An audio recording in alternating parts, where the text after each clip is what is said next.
What's up, everyone, and welcome back to another episode of Beers and. Today, we're going to be talking about beers and briefcases. Delay.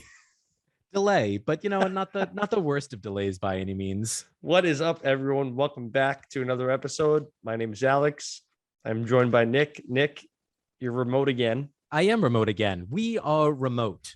We're remote. Life happens. It's been a real time.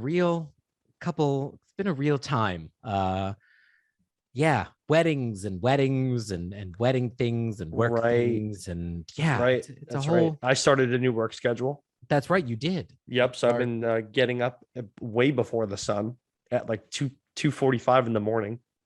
These last couple of days.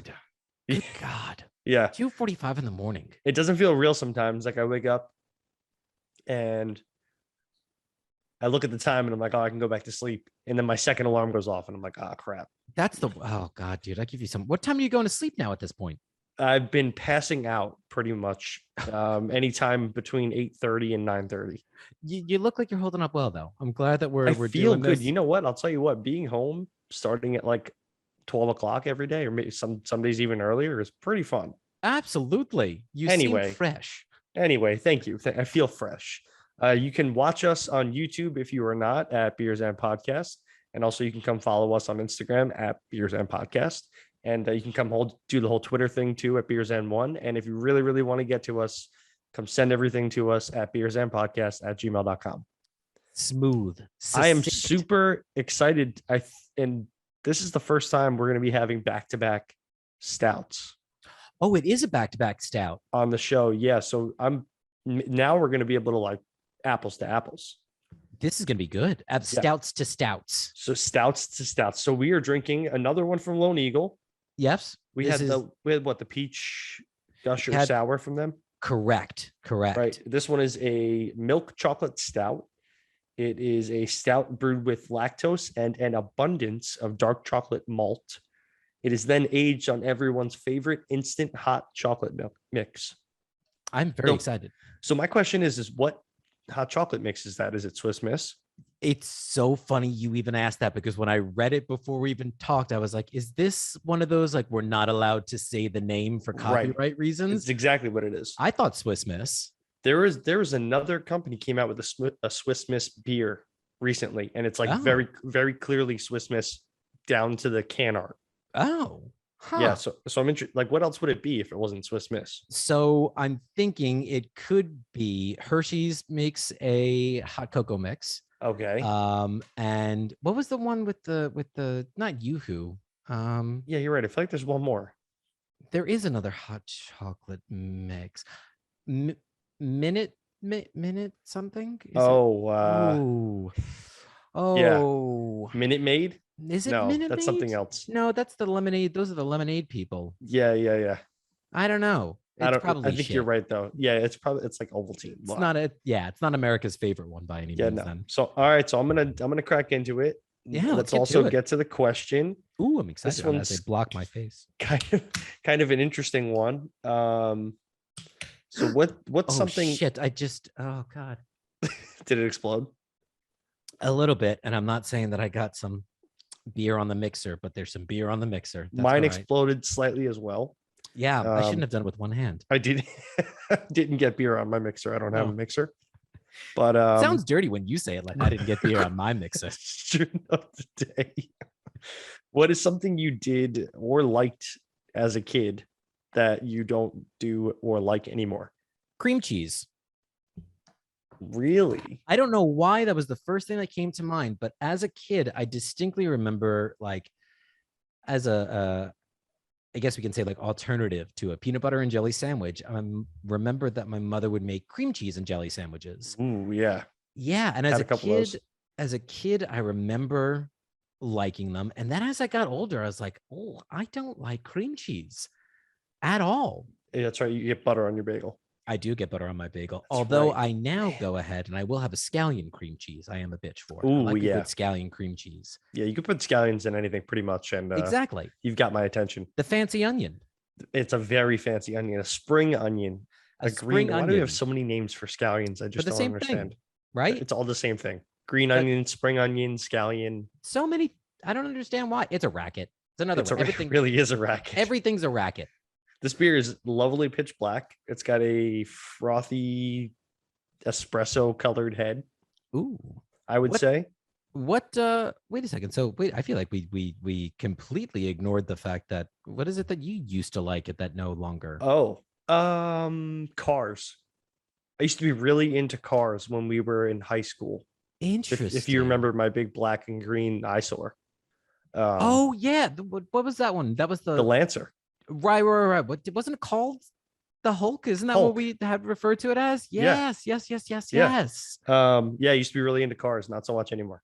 I could still appreciate them, but I just don't like find myself enamored with them. Yeah, I'm half and half with that one. Sometimes yes, sometimes no. You know. Yeah. Now that I am looking to go ahead and purchase my lease is up soon. So I'm looking back about what I want to do. And I'd like to, I think, go back to an old car. But the idea suits you. Thank you. I don't know. I take that as a compliment. It is okay, good. But I look back and I think to myself now, like, holy shit, how did I drive a 19 and a half foot long Cadillac at 17 years old? And now the idea elegance. With the car used to drive itself realistically. I mean, it was one of those things. It didn't have cruise control, but if you put it in neutral, when you were going fast enough and you just coasted, it was the same thing. Hey, save gas. Yeah, well, God. You needed it. Not real. Interesting fact. What? MPG was not too different than like brand new SUVs at the time. Oh yeah? Yeah, it was like I used to get like 13 city. That's about what I thought. Okay. Yeah, and like 16-ish highway, and then you would go and look. It is horrible. That's terrible. We went to the car show, the international car show in the city that year, and I remember looking at a new SUV, and I was like, "This fucking thing gets the same gas mileage that my 30-year-old car does. This doesn't make sense to me." It's crazy, right? It's a racket. It's because that car was made out of pure metal. Exactly. That's true. Yeah, there's no excuse for anything else now. It's way down, right? Exactly. So I'm not getting too much chocolate from the nose of the beer, I would say. Oh, I feel like I'm getting a decent amount. A little chocolatey. Maybe because it's dark. Maybe. Or that's dark chocolate malt. Yeah. Yeah, and malt is going to be a little different. Oh, cheers. Cheers, Clink. Cheers. Clink.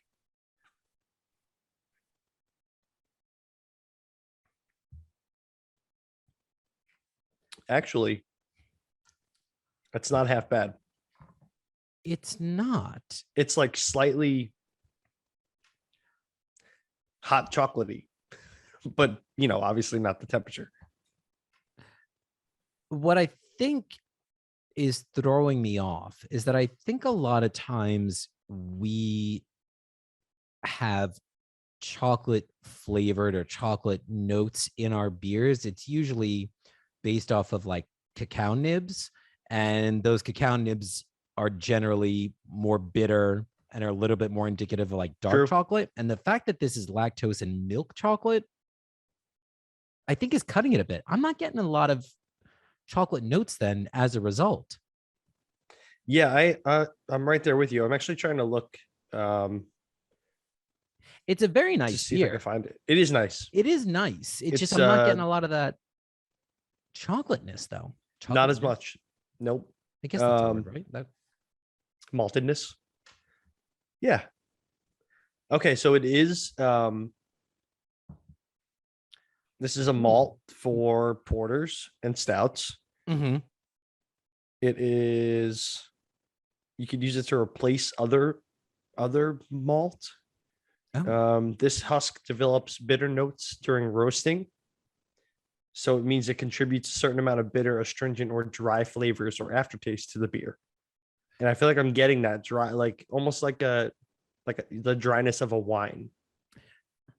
I don't know. Maybe it's just me. I'm not getting too much of that. I feel like I'm really discrediting myself now that we're so much on video and I am actively smoking a cigarette, while also trying to analyze the flavor palette of some of these beers. But I'm not getting too much of that dryness and too much of that bitterness at all.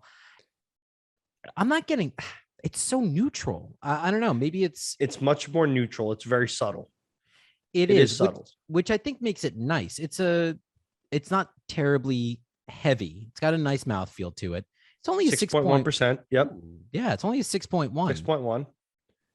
I definitely get dark chocolate notes. I'm not getting chocolate. No, not too much. Not too much. I will say I do think that it is a little bit nicer than the Gushers, the Gusher Sours one that we had. Yeah. But I feel like, if I'm not mistaken, this was a similar critique that we had with the Sour Gushers, is that we wanted it to be a little bit more Like sour. We wanted punchy. more of the I think it was a peach one, if I'm not mistaken. Yeah. Yep. I think we wanted more of the peach and the sour as well. Yeah, I think you're right. Just kind of a theme with Lone Eagle. Could be. It is a very nice beer. It is. I'm enjoying it. It's definitely not. It does not stand up to the Trillium PM Dawn. No, it not doesn't. even close. No. And this is one of those where the lack of complexity, I think, is not working to its benefit. It's not as like, okay, I'm getting this single flavor. I'm not enjoying maybe the single hop that's supposed to be predominant in the beer. Right. Just very, very neutral. It's like when you get a dish and it needs salt. Yes, it's a good dish. You know that it is, your steak is cooked well. It's the right flavor. It's the right temperature. I'm sorry, the right flavor, the right, right temperature, but it's missing just a little something. It needs seasoning. It needs salt. Yeah. I'm going to start saying that. It needs salt. I like that. Needs I like salt. that. It needs a little salt on that. This beer needs salt. Who's that douchebag? That Salt Bay? Is that what he's called? Salt Bay? The guy with the yeah. Oh, I'm not actually looking at you. I was just hoping that's what you were doing. Oh, okay, perfect. Have you never actually seen have you seen like the videos of this guy? Oh yeah. It's actually pretty cool. And he, for what it's worth, is a very, very talented butcher and chef, it seems like, or at least griller of meats. I think that I had seen something once that I was just nauseated at, where someone had gone to his restaurant and was served by him in the whole 9 yards. Yeah. But they were like a vegetarian and had gone just for like the appeal of it. Oh. And the bill wound up being, if I'm not mistaken, like $36,000. Isn't it like a gold? Isn't he in like Dubai or something? Is he? I wouldn't be surprised at all. That sounds like a Dubai. I feel that's like what I'm saying. Where else would it be? Could be. Yeah, something like that, maybe. Oh, he's Turkish. Oh, he's a Turkish butcher, chef, food entertainer. If there was ever a better description for a man I would be most attracted to, I think Turkish butcher and food entertainer would probably be like, yes, please. He looks like a boss. Like, he really does look like a boss. He's got one of those, like, I might be a magician ponytails, I think, doesn't he? Okay. Yes, he does. So he owns a chain of luxury steakhouses, and there are locations in Turkey, Greece, the US, the UK, the United Arab Emirates, Qatar, and Saudi Arabia. Wow. If there was ever a list of, what I do is I serve fuck you money meals to people. That is the list of fuck you money places to throw it around. The gold covered steaks are like insane looking. I would go for it one of these days. It's too much. That's too much for me because it doesn't add anything to the food. That's true. One of these days. That's one of these days we'll be spending $36,000. Let me tell you, Salt Bay Steakhouse. Once Beer's End really takes off, which, by the way, if you haven't liked and subscribed and given us a 5-star rating yet, we'll bring you with us. That's you we're talking to with the hair. That's you. And the face. I'll look directly at the camera. We'll take you to Salt Bay. I'll take you to Salt Bay. Well, there you go. The more the merrier. I'm gonna throw a little rating on this. I wonder if you're close to me.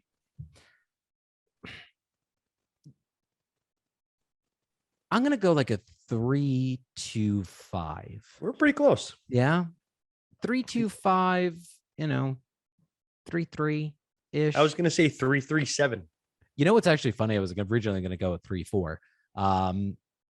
Yeah, it's a good beer. It's again, this is a good beer for I just am trying to get into craft beers, or I'm maybe trying to expand beyond, maybe just a pale ale or an IPA, and I'd like to try a stout, but I don't want anything that's going to like put me off from the Yeah. experience. Yeah. It's a good starter. It's That's a what I was going to starter say. stout. Good starter stout. Yeah, good starter stout. Took the Perfect. words right out of my mouth. Took the word right out of my mouth. Where did when you were kissing me? Oh, Meatloaf, gone too young. Yep. Too soon. Who would have guessed a man named Meatloaf would kick off before his time was done? Right. What were you going to say before we got distracted by Meatloaf? Where did you come up with a topic like briefcases?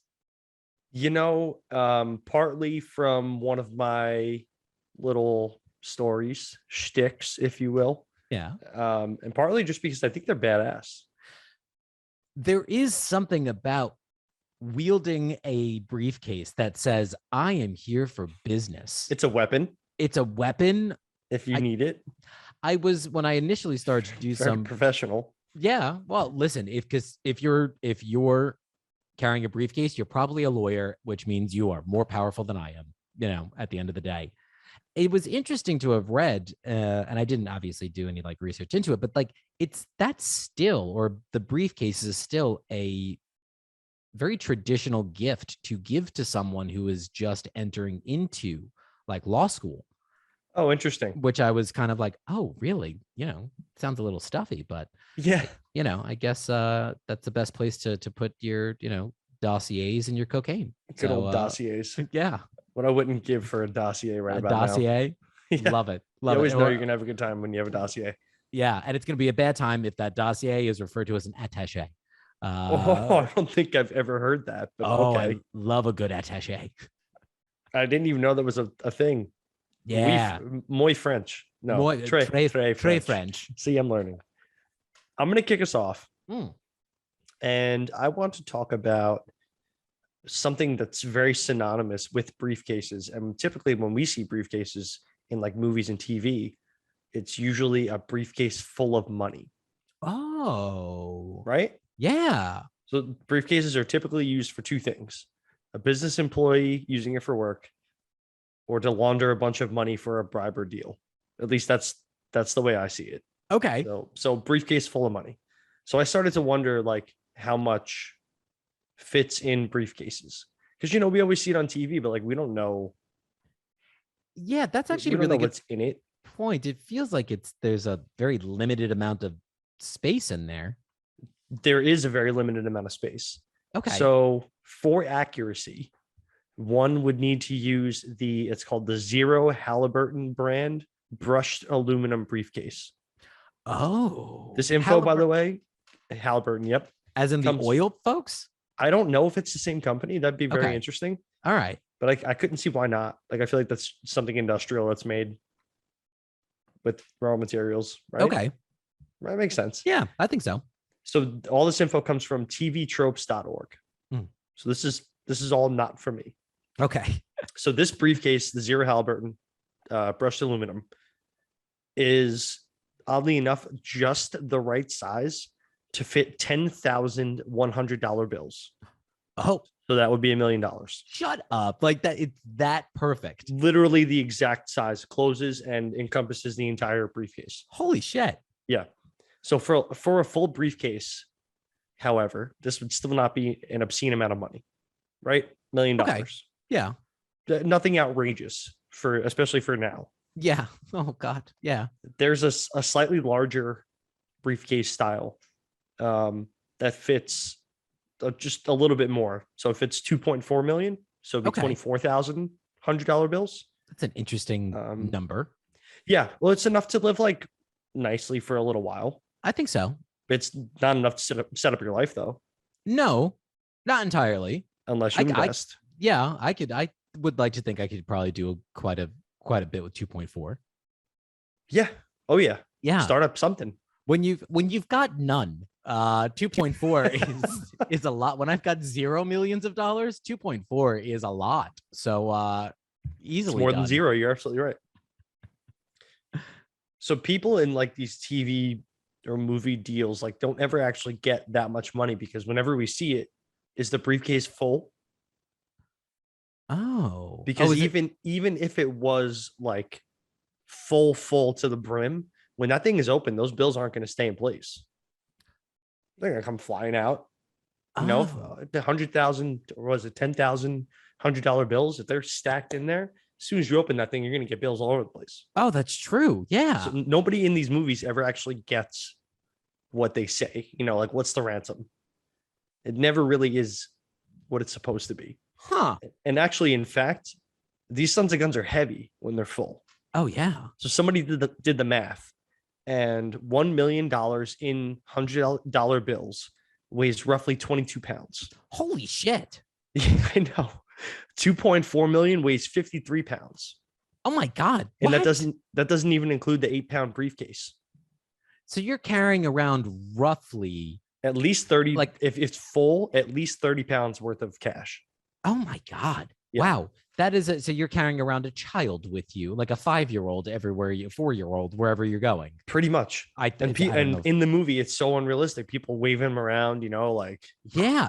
It doesn't sound like you would be comfortable then because they usually have like a handcuffs like around you. Exactly. Huh. Handcuffed to your wrist. Could you imagine having a kettlebell handcuffed to your wrist? No, not at all. That's terrible. That sounds really painful, in fact. Exactly. That's what I was thinking. Interesting. So yeah, I didn't know that like briefcases were so specific, like the Zero Halliburton brand brushed aluminum.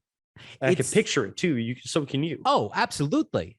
It sounds like something out of you've seen American Psycho? No, actually. Oh, so obviously I don't think I'm giving anything away, but one of the like really famous kind of like early scenes, they're all exchanging business cards and showing off like, oh, this one is with such and such card stock and font and feel and like raised emblems.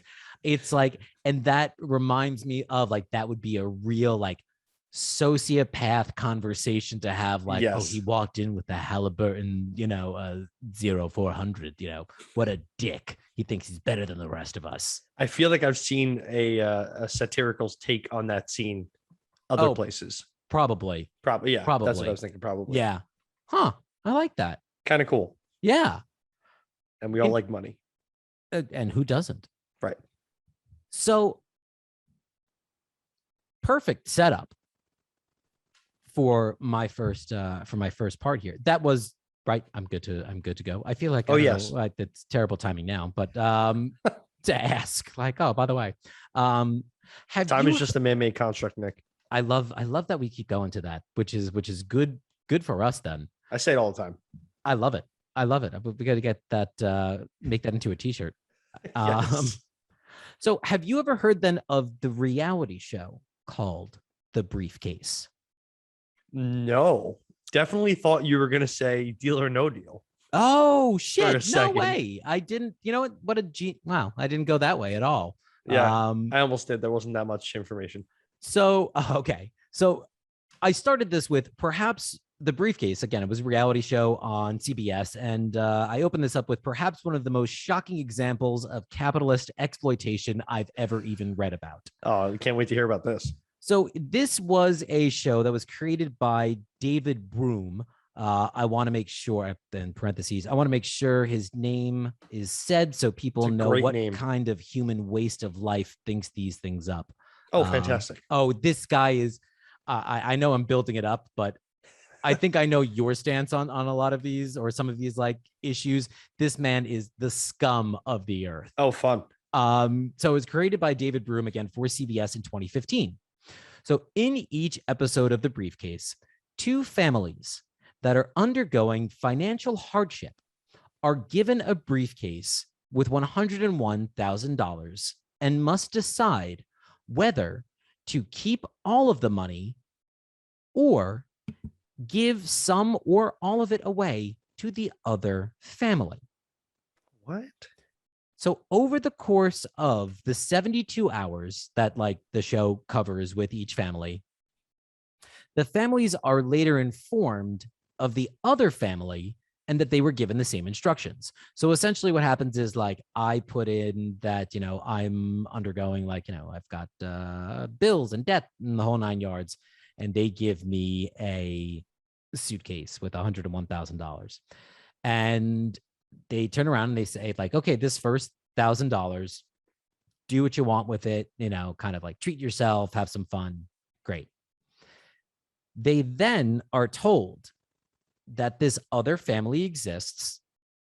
Let's say, your family exists and you guys are going through hardships as well, medical bills, debt, and whatnot. And, I'm told you can either keep all of the money, give some of the money away, or give all of the money away. And I'm like, okay, so now I'm faced with this like idea of like, what do I do? And you're on TV. And I'm on TV. At the end, then, what winds up happening is that both families realize that they were both given a briefcase with that amount of money. So, like, at first, I don't know that you've got a briefcase of $101,000 as well. Oh. So, essentially, it's a matter of deciding, what do I do with this money? So, the reception to the show, as we can assume, was largely negative. Yeah. So a guy by the name of Ken Tucker, he was a critic at large for Yahoo TV, referred to it as, quote, cynical and repulsive for passing off its exploitation as uplifting, inspirational TV. A guy named Jason Miller of Time called it, quote, the worst reality TV show ever, while other people went ahead and compared it to like the Hunger Games and the Twilight Zone button. Yes. So let me give you a rundown at least of what the first episode is. Okay. So each family, again, is presented at least as being like fully middle class, despite the fact that each one of them is fully drowning in debt. So the first family is the Bergen family of North Carolina. They've got an ice cream truck business. And the trucks appear to be like completely broken down, like they've got issues, I guess, in terms of like upkeep. They've got like 3 young daughters and they haven't been able to afford healthcare for over 2 years. Then we are introduced to the Bronson family of New Hampshire. They want to build a wheelchair accessible home for their husband, Dave, who is a Purple Heart recipient who had fought in Iraq and lost his leg in combat, God. while his wife is a nurse and 8 months pregnant with their second child. Dude. Yes. At one point in the show, each family tours the home of the other family, where they start to like put things together. Like they realize that Dave is an amputee, the one family, and the other one realizes that like that the family with like the young daughters, like, oh my God, they don't even have enough money to like afford to fix their washing machine. Like they've got a broken washing machine. So it featured such lovely quotes that warms our hearts as viewers, such as, quote, them asking themselves, are we awful people? Quote, you don't feel guilty. And quote, he lost his leg fighting for us. That puts my life to shame. So the guy Tucker that I was telling you about, the first critic at large for Yahoo TV, his final takeaway was that the show, and this is a full quote, left him appalled and disgusted. The other guy, Miller, says, quote, while I'm not a fan of many reality TV shows, I do appreciate that some of these productions are worthwhile, creative, and entertaining for millions of loyal viewers. An offensive, immoral, and derisive show that completely takes advantage of the psychological fragility of impoverished families is not what we Americans should consider entertaining. And I just like, now those 2 families, luckily in the beginning, they decided to each give, the full amount to the other family. So they came away Cool. with, the rest of the episodes were not like that Oh boy. at all. Like some of them gave away maybe, $25,000 and kept the rest, while the other family gave maybe like $75,000. So like there was this, and Damn. they sit across from each other at the end. And negotiate or like and tell each other what the thing is. Yes. Wow. Yes. This show sounds insane. Like I'm reading it and I just kept thinking, I was like, this is the worst fucking show one of the world. I Yes. would have loved to have been a fly on the wall when they were pitching it. Like, let's go find two families who can't afford to live their lives and give them money. But here's the trick. We make them think that they're going to be either good people or bad people for what they give away to everybody else. And the guy, David Broom, like rationalizes up and down about like, oh no, everyone's like reading it into it the wrong way. Fuck you, dude. You know what they should have done and what made them look a little bit better is if they had taken like if one family gave way more than the other one, then that family gets like a stipend or something. Well, not a stipend, but it's something extra. Like you were generous. Here, we're going to give you a little bit more. Yeah. Something. Even out the 100,000, give them the money that makes the difference. There were some families that gave away only $1,000 because again, I hate to be this, like, not that I'm rationalizing why they had done it, but it's one of those things where it's like, oh my God, am I going to sit here also and like also play this game of, I have a rough, like I've got a lot of shit that I've got to worry about with my life and my family. I feel bad for these other people. I want to help these other people, but like, how much do I decide to help without still sacrificing like the well-being of my own family and whatnot? Right. Terrible stuff. That's tough, man. I don't know. If I feel like if I was ever put in that position, it'd be really hard for me to give away more than half. Yeah. And those people, whoever that family was that gave away $75K. Yeah. Way more than half. Way more. I think like half would be an acceptable amount. I think anything more than like 10 is acceptable. Yeah.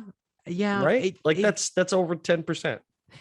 Yes. It is just such a bizarre concept. Yeah, it's stupid. Like it really is taking like the best of humanity and like potentially making it the worst. Like I don't want to see anybody struggle and suffer. But when you make it national entertainment, then quote unquote entertainment, like the fuck is the matter with you? Right. Exactly.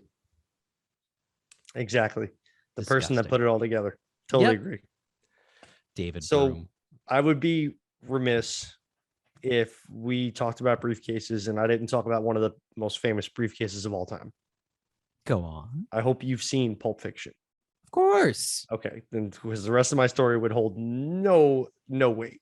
Okay. If anyone hasn't seen Pulp Fiction, you should go see it because it truly is a classic movie. Oh, absolutely. Like it's been repeatedly ranked the top 100 movies of all time.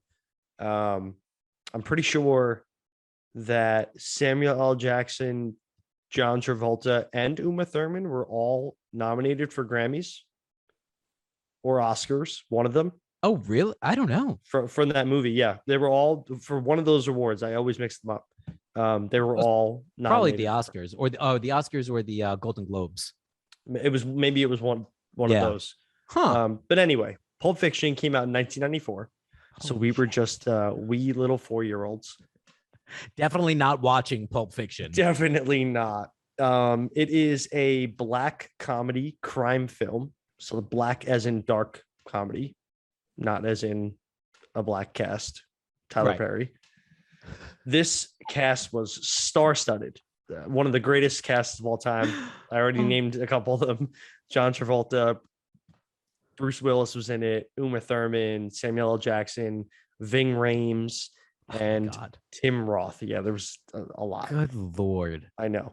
So some of the plot, which is chronologically out of order and makes this movie, it's all centralized around crime in Los Angeles, particularly centralized around one gang or like syndicate, I guess we can call it. And it twists and turns through 4 stories involving multiple characters. In these stories, the actions and effects of one story will play into the outcome of another. And one aspect that's garnered a lot of mystery over the years is the briefcase being transported around by Travolta and Jackson's characters, Vincent Vega and Jules Winfield. So good. Two of the greatest characters of all time. Good. So just good. the name, the name Vincent Vega is such a good name. They gave Samuel a shitty name compared to Vincent Vega. Like Jules Winfield, like give him a better name. Yeah, but it's Samuel L. Jackson, so he can do no wrong, no matter what. He can have any name. He could be, I don't know, Rufus. Rufus, Yep. Well, he was a Rufus. No, he wasn't. No, wasn't he a Rufus in Goodfellas? I'm looking it up. Samuel L. Jackson was in Goodfellas? He was the one that was driving the truck at one point. Towards the end, when they were going, Oh, no, it was Kill Bill. Are you sure? That's what this says. He was Rufus in Kill Bill. Oh, okay. But he was in Goodfellas as well. I don't actually know. He played with the magic of the internet. He played. Oh, my freaking phone. I can't. He did appear. He was the one who had driven like the boxcar to the airport in the Lufthansa heist. Oh, I have seen maybe Goodfellas one time. Oh, really? Oh, maybe one time. Okay. And maybe not even all the way through. Oh, I'm sorry. He played Parnell Stacks something. Parnell. That's almost as good as Snaps Provolone. Snaps Provolone. Almost. Almost. Go watch that movie. You won't be disappointed. I won't. I'm talking to you. Talking to me? Yeah. Good. Okay. Briefcase. So the briefcase in Pulp Fiction is at the center of the film on numerous occasions. It's usually trying to be stolen. Yeah. Someone's trying to take this briefcase from someone else. In one scene, Travolta is seen opening the briefcase and entering 666 on the combination lock to get in, right? Mm-hmm.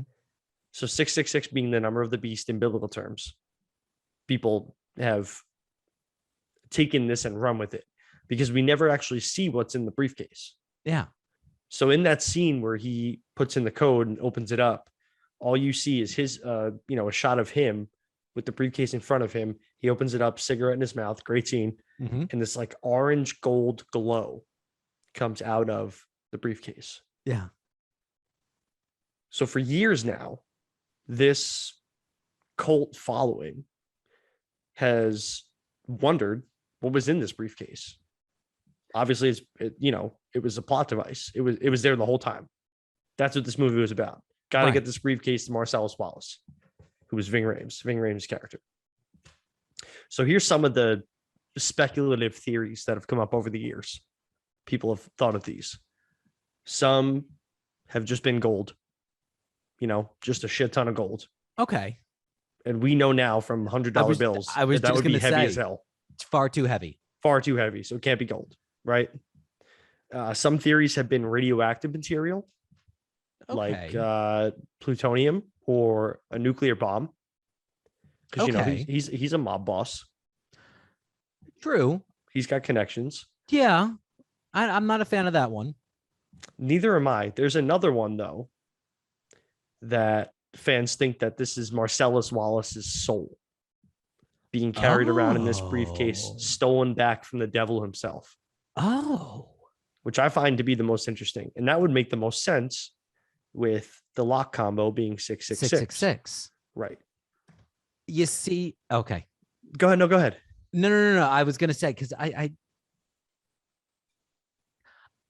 always like the idea, if anything, did they ever mention, is there any theory there that like it was the Ark of the Covenant?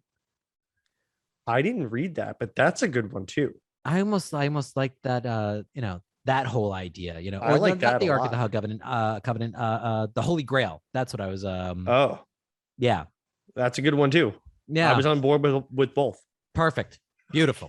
I was on board with both. So Tarantino in interviews in the past has said that the briefcase is nothing but, he calls it a MacGuffin, which is a plot device, and it just means that it's something centric to the plot, but in and of itself, totally meaningless.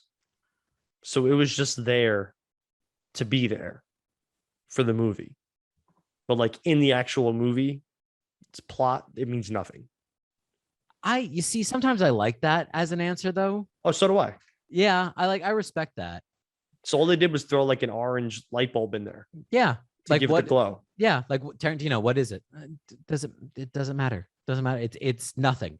It's So I don't know if you remember this, but then in 2007, he came out in an interview. And, well, do you remember this? no. He did an interview with Robert Rodriguez in 2007 after they both released Grindhouse. Oh, you see, I'll be honest with you. I can't watch Tarantino in interviews at all. There's something about the way that like, all right, so like, it's really crazy with his chin. His chin is very pronounced. I will totally agree with that. He's always just bopping around far too much. Like, sit still. He is a bopper, isn't he? Yeah. So what? Yeah. Django Unchained.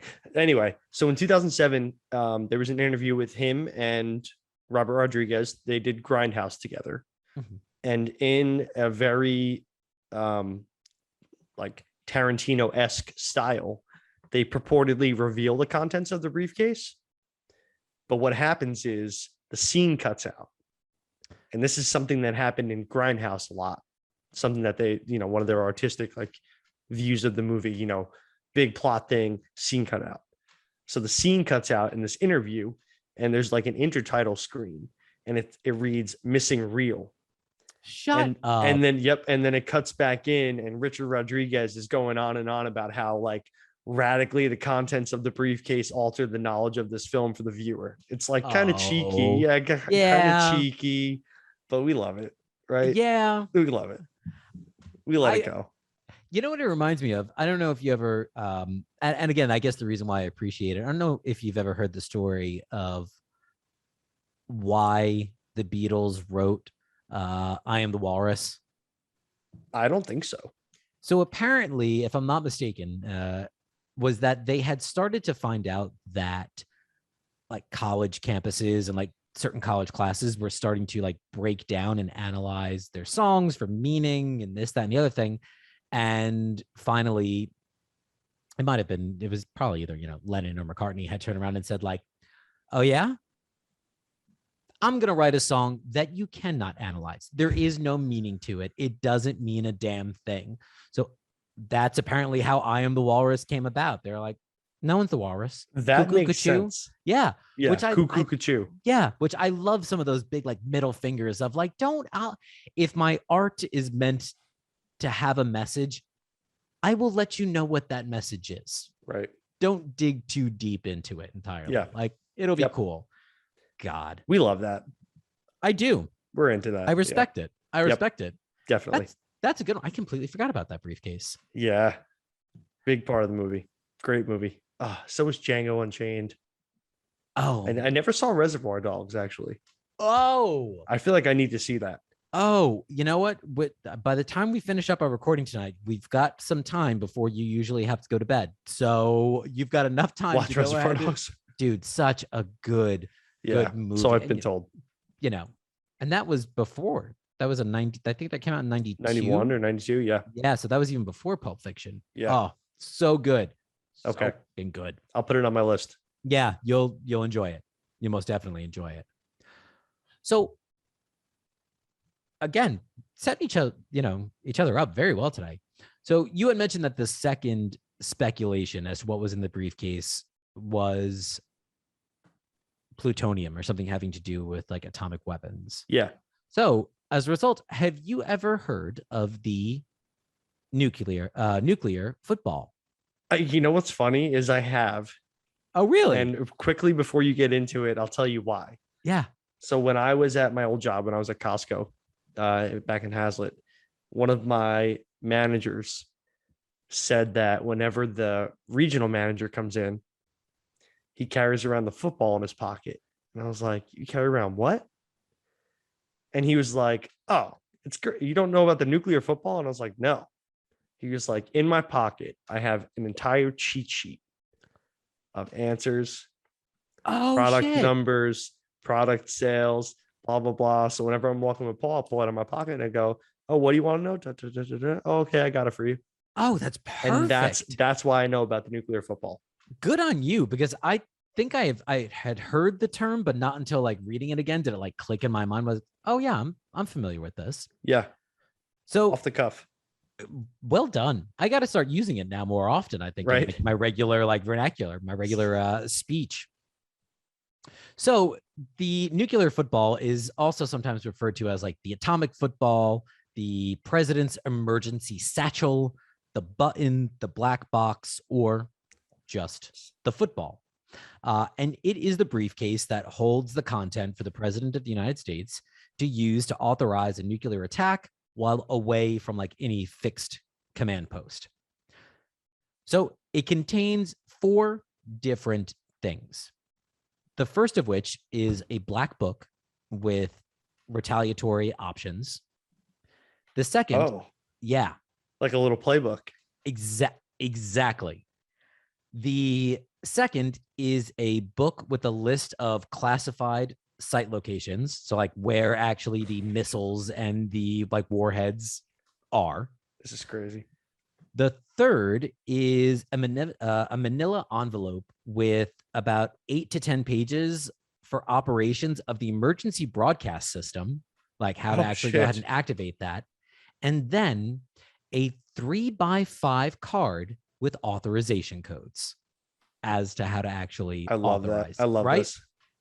So it dates back to the Eisenhower administration, but it now became like, you know, as we know it during the Kennedy years, and there was particularly like during a high anxiety, you know, period with the former USSR and things along those lines. So during the presidencies of both Jimmy Carter and of Ronald Reagan, both men chose to carry the codes. So that little like 3x5 card chose to carry the codes in their jacket pockets. And these guys, oh, it's like that's ass. Like unsafe. the second I even like read that, I was like, what do you mean they carried it in their pockets? Like, are you kidding me? I would lose that so fast in a heartbeat. Oh man. So that card is also, if you ever hear reference to the nuclear biscuit, for some reason they call it that also. Okay. No idea why, but that's what they refer to it as. So Ronald Reagan actually like was separated from his card or from the authorization card at one point during his assassination attempt. What had happened was that like his clothes were cut away from him before he was brought into surgery, and they had found the card stuffed in one of his shoes on the emergency room floor. Oh my God. Mm-hmm. It's like, and again, I'm reading this and I'm thinking like, really, we're not even trying to come up with anything else. Like that's the way it's going to go, you know, in a shoe on the emergency room floor. So the football is always carried by an aide who travels along like with the president himself. And like I said, though, there have been some times though where the football and the president have been like separated for a period of time as well. So not just the card, but the entire like contents of it. Oh, geez. So there were times when there were a couple of different incidents during the presidencies of like Gerald Ford, Jimmy Carter, George H.W. Bush, and Bill Clinton. So they all had periods. But they didn't have the football. Correct. Where them and the football were like separated for a period of time. And they're always supposed to have this on them. It's always supposed to be with them. Absolutely. Like if wow. You know, if I'm traveling. That's so stressful. Oh, this one, especially if you're the person that still has the football, like I can imagine at one point in time be like, where's the president? You're like, I don't know. What do you mean? I don't know. Like well, I've got this. I got the football. I've got the football. Where is the president? So the one, and they didn't explain, or I didn't find too much information about like those like 4 individual incidents, but there was a period for about 30 minutes, about a half an hour, when Nixon had been separated from it. And it was because of the fact is that he and Leonid Brezhnev, so like the head of the USSR, were together at Camp David in 1973. And for some reason, it didn't say like where they were going, but Brezhnev was driving and like Nixon got in the car with him. And it was just the two of them that like drove to where they had to go. So he was away from the football. And again, Chaos. It was probably chaos. You've got the leader of the USSR driving the president of the US around, neither one of them without a care in the world, you know. That sounds like a really bad joke. Oh my, yeah, right? Yeah. So the former head of the Soviet Union is driving a car with a passenger that's the president of the United States. Stop me if you heard this one before. Please stop. So there are a total of 3 of these footballs that actually exist. So one is for the president, one for the vice president, and one that stays at the White House. So usually what winds up happening is that like the outgoing president and the incoming president have like a meeting, and that's when they like, you know, just before inauguration, like on inauguration day, and they like swap everything kind of over. And, you know, once that swap happens, the old codes are like deactivated and the new ones go into effect. Now, because of the fact is that in 2020, the outgoing president did not attend the inauguration. Yeah. What wound up happening was that there was still a football that stayed with him in Florida until like the strike of noon. And what wound up happening was that like essentially the guy who had that football like got up and like left and walked out. And the incoming president, so President Biden, was given like one of the backup footballs, and those codes like electronically changed at noon, which is when the president takes the oath of office. Yeah. That's crazy. So I've got 2 more things, if anything. It's insane. Keep going. So there's a similar briefcase that's called the Cheget, and it is the Russian equivalent of the football, and it goes by the name of Kazbek. And it went into development just before Gorbachev had come into office, and then, you know, was enacted when he was in office. So in 1985. However, on January 25th of 1995, Norwegian and US scientists had launched a sounding rocket for experiments into space, like from Norway. And it was initially mistaken and misidentified by Russian forces, during which the Cheget was activated. Oh, no. Yeah. And it is apparently the only time known in history when a nuclear briefcase was actually activated for use. When was this? 95? Yeah, 1995. God. At that point, we had like the internet even. Like, it's like, guys, pick up the phone and like let them know. Right? You know, I'm kind of surprised. So you said there's 3 footballs. Correct. Around, right? At all times. Correct. And one to the vice president, one to the president, one at the White House. Mm-hmm. I wonder why they don't give it to the lone survivor.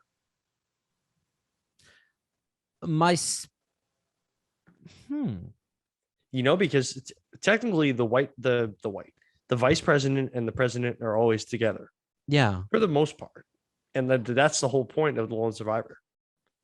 So I guess the lone survivor is probably given maybe the one at the White House. I guess. Yeah. For like they're probably always at the White House, right? Yeah. Yeah, I would assume so.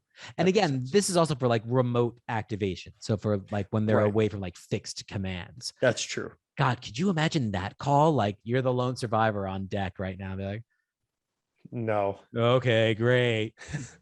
Have you ever seen that show? I still haven't. No. Christina and I watched that show with Kiefer Sutherland. Yeah. And man, running a country seems like a shit show. Yeah, it's like, not something like high up on my to-do list of like things I want to do by any means. Run a country? No.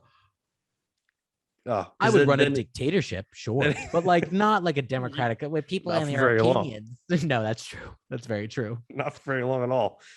No, because like think about it, man. And like I don't want to spend too much time on this, but the litany of problems across these states, and one person is supposed to be the one to delegate all of the task forces and like crews and personnel. No. Well, and realistically, and it's so funny because I think about that every once in a while, and I always think to myself, like, man, what a broken system at this point, because like that's totally not the way it's supposed to work. Like, it's really supposed to be like the president is in charge when like shit on a macro level like hits the fan. Right. But like for some reason now it's like every little thing has got to go through their office, which I'm going to end on this because I thought this was interesting. Yeah. And this kind of goes back to what, like what you just said, how where we are and what's actually still going on. Yeah. The United States, this is courtesy of Uber Facts. The United States is the only industrialized country in the world without paid family leave. Yeah. Yeah, dude. Yep. Yeah. Yep. That is, listen, the only modern industrial, without that, we're the only ones that don't have a nationalized or at least a subsidized healthcare system. Killing it and killing ourselves. Hey, but at least we have the Bon Jovi service station on the Parkway now. Thank goodness. Don't know what I would have done without that.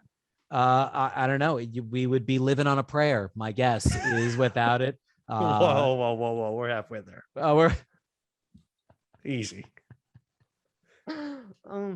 Otherwise we'd if we didn't have that, we'd probably just be on a steel horse we ride, and I'm gonna send it to you, and I'm also going to post up the link on our Instagram. I've been going through like old clips of we're jumping around quite a bit, but that's what happens when we have a full at least beer.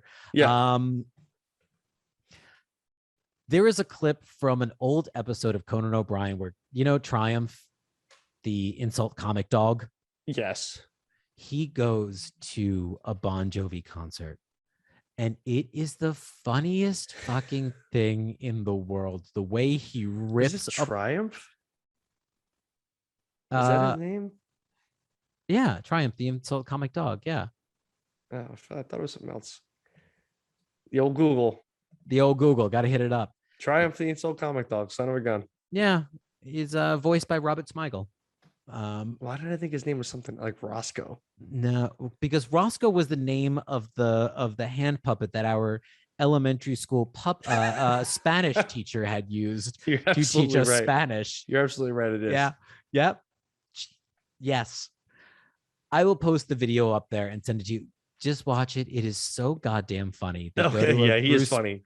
Yeah. A Bruce Springsteen, Bon Jovi concert happening at like Giant Stadium, 20 years ago. It is the funniest goddamn thing in the world. That's funny as it is.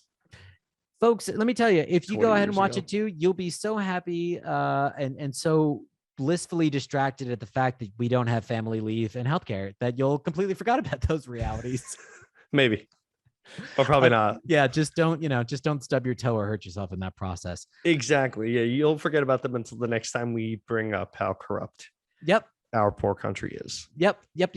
And with that, it's been a pleasure, Nick. Always a beautiful time. Always a beautiful time. Can't wait to see you in person for the next one. Yes, which we'll we gotta chat about it. Maybe we'll do it on you and I'll chat. Everyone stay beautiful. Enjoy your Easter. Everyone have a beautiful holiday weekend. And, have a wonderful Easter. Have a great time with the family. Enjoy. See you everybody later. We'll see you. Goodbye.